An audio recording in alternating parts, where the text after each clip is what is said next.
इस मंत्र को सुनकर छोड़ दो, शत्रु के घर में लड़ाई झगड़े होने लगेंगे। जी हाँ, यह जो स्तोत्र हम आपको सुनाने जा रहे हैं, यह माता बगलामुखी का अति शक्तिशाली हृदय स्तोत्र है। इसका उच्चारण या श्रवण कभी बेकार नहीं जाता। अगर आपका शत्रु आपको देखकर जलता है, हर जगह आपको परेशान करता है, तो यह मंत्र आपके शत्रु को परास्त कर सकता है। कहते हैं यह स्तोत्र कोई साधारण शब्द नहीं, बल्कि स्वयं माँ की जीवंत शक्ति है। यह शत्रु की वाणी को जड़ कर देती है, यह अन्याय करने वाले की बुद्धि को भ्रमित कर देती है और साधक के चारों ओर अदृश्य कवच खींच देती है। माँ बगलामुखी को पीतांबरा भी कहा जाता है, क्योंकि यह पीले वस्त्र, पीले रंग और पीले प्रकाश से प्रकट होती है। जो भी साधक इस स्तोत्र को श्रद्धा और एकाग्रता से सुन लेता है, उसके शत्रु स्वयं अपने पापों से बंध जाते हैं। उसके मार्ग की हर बाधा राख में बदल जाती है और साधक स्वयं माँ बगलामुखी के तेज का अंश बन जाता है। आज आप सुनने जा रहे हैं वह स्तोत्र जो साधक को अजय बना दे।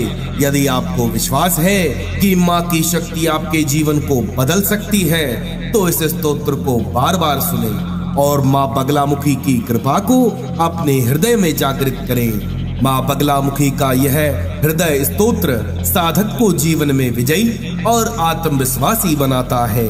हाँ भक्तों, अगर आप चाहते हैं कि आपका शत्रु फिर कभी आपको परेशान न करे, बस आपको यह स्तोत्र दिन में जब भी समय मिले इसका उच्चारण करें या इसे श्रवण करें। इधर आप इस स्तोत्र का श्रवण या उच्चारण करेंगे, इससे पहले ही आपके शत्रु के घर में लड़ाई झगड़े होने प्रारंभ हो जाएंगे।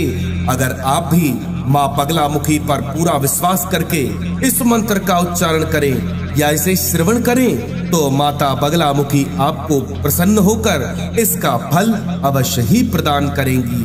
तो चलिए अब श्रद्धा भाव से इस जाप को हम आरंभ करते हैं।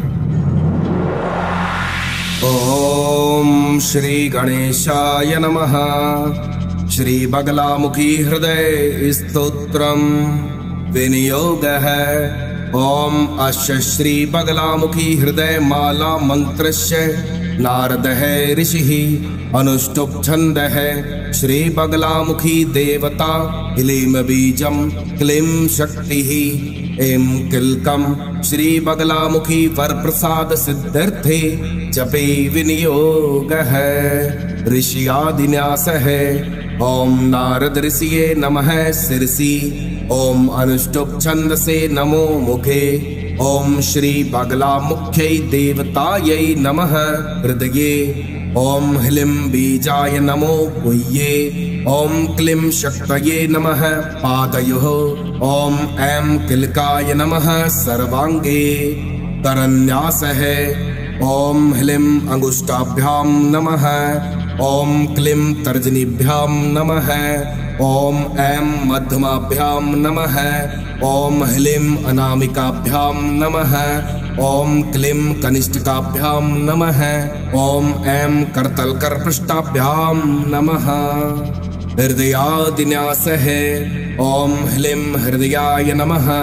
ओम क्लीं शिरसे स्वाहा। ओम ऐं शिखायै वषट्। ओम ह्लीं कवचाय हुं। ओम क्लीं नेत्रत्रयाय वौषट्। ओम ऐं अस्त्राय फट्। ओम ह्लीं क्लीं ऐं इति दिग्बन्धः। अथ ध्यानम्। पीताम्बरां पीतमालयां पीताभरणं भूषितां पीतकञ्च पदद्वन्द्वां बगलां चिन्तये निशम्।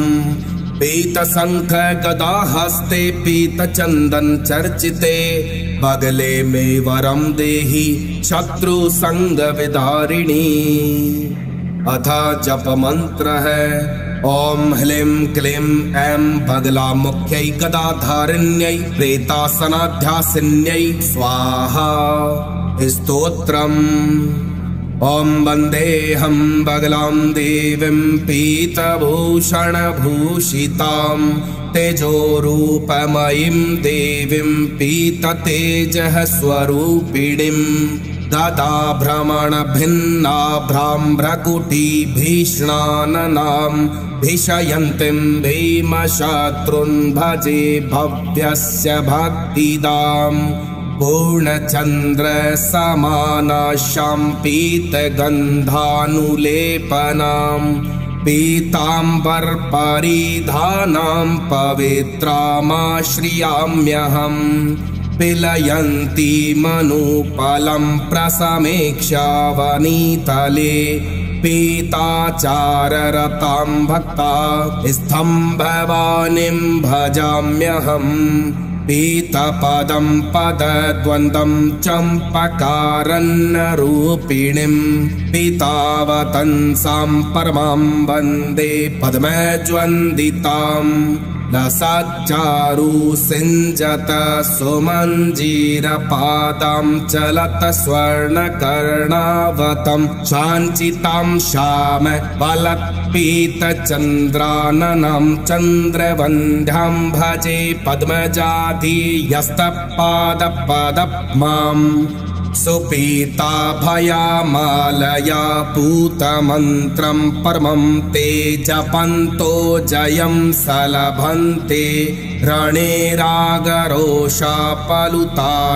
रिपूणां विवादे बलाद्वैरकृताघातमातः भरत्पीतभास्वत्प्रभाहस्कराभां गदा गञ्जितामेत्रगर्वां गरिष्ठां गिर्यो गुणागारगात्रां गुणाढ्यां गणेशादिगम्यां श्रिये निर्गुणाढ्याम् जनाये जपन्तयुग्रबीजं जगतसु परं प्रत्यं ते स्मरन्तः स्वरूपं भवेदवादिनां वाङ्मुख स्तम्भ आध्ये जयो जायते जल्पतामाशु तेषां तव ध्याननिष्ठा प्रतिष्ठात्म प्रज्ञावतां पादपद्मार्चने प्रेमयोग प्रसन्ना नृपः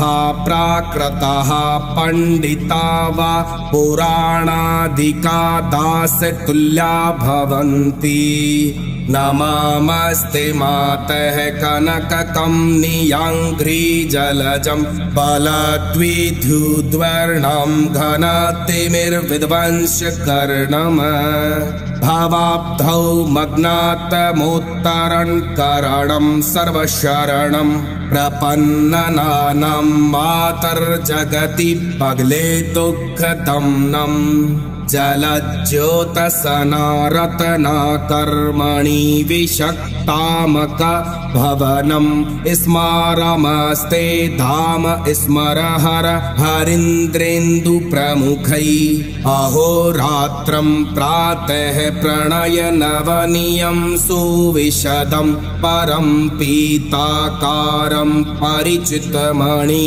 द्वीपवसनं वदामस्ते मातः श्रुतिसुखकरं नाम ललितं लसन्मात्रावर्णं जगति बगलेति प्रचरितं चलन् स्तिष्ठन्तो वायमुपविशन्तोऽपि शयने भजामो यच्छ्रेयो दिवि दुर्वल्भयं दिविशदां पादार्चायां प्रीतिः प्रतिदिनं पूर्वा प्रभवतु यथा ते प्रासन्नं प्रतिफलं पेक्षं प्रणमताम् अनलपं तन्मातर भवति भृत्यभक्त्या भवन्तु नो दिशातः सदभक्तिं भुवि भगवतां भूरि भवताम् मम सकलरिपूर्णां वाङ्गमुखे स्तम्भयासु भगवती रिपुजिह्वां केलय प्रस्थतुल्यां व्यवसीत खलबुद्धिं नाशासु प्रगल्भां मम कुरु बहुकार्यं सत्कृपेम्ब प्रसीद व्रजतु मम रिपूणां सदमनि प्रेतसंस्था दर्धृत गदाया तान् घातयित्वा शूरोषात् सघन वसन धान्यं सदं तेषां प्रद्य पुनरपि बगला स्वस्थानमायातु शीघ्रम् करधृत रिपुजिह्वा पीडनं व्यग्रह स्तां पुनरपि गदया तांस्ताडयन्तीं सुतन्त्रां प्रणत सुरगणानां पालिकां पीतवस्त्रां बाहुबलबगलान्तां पीतवस्त्रां नमामहे हृदय वचनकायै कुर्वतां भक्तिपुञ्जं प्रकटति करुणार्द्रां प्रणति जल्पतीति धनमत् बहुधान्यं पुत्र पौत्रादिवृद्धिः सकलमपि किमेभ्यो देयमेवं त्ववशम् तव चरण सरोजं सर्वदा सेव्यमानं द्रोहेण हरिहराद्यैर्देव वृन्द्यैः शरण्यं मृदुलमपि शरं ते सर्मदं सुरीसेव्यं वयमिह कर्वामो मातरे तद्विधेयम् फलश्रुति बगला हृदय स्तोत्रमिदं भक्ति समन्वित है पठेद यो बगला तस्य प्रसन्ना पाठतो भवेत् पीता ध्यान परो भक्तो यह शृणोत्य विकल्पत है निष्कल्मषो भवेन मृत्यो मृतो मोक्षं वाप्नुयात् आश्विनस्य सिते पक्षे महाष्टम्यां दिवानिशम् यस्ति वदं पठते प्रेमणा बगला प्रीतिमेति सह दिव्यालये पठेन मर्त्यो बगलां ध्यायतीश्वरीं पीतवस्त्रावृतो यस्तु तस्य नश्यति स्त्रवः पीताचाररतो नित्यं पीतभूषां विचिन्तयन् बगलायाः पठे नित्यं हृदय स्तोत्रमुत्तमम् न किंचित् दुर्लभं तस्य दृश्यन्ते जगति तले शत्रवो गलानि मायान्ति तस्य दर्शनमात्रतः इति श्री सिद्धेश्वर तंत्रे उत्तरखंडे बगला पटले श्री बगला हृदय स्तोत्रम श्री 10 महाविद्या चरण अर्पणम अस्तु।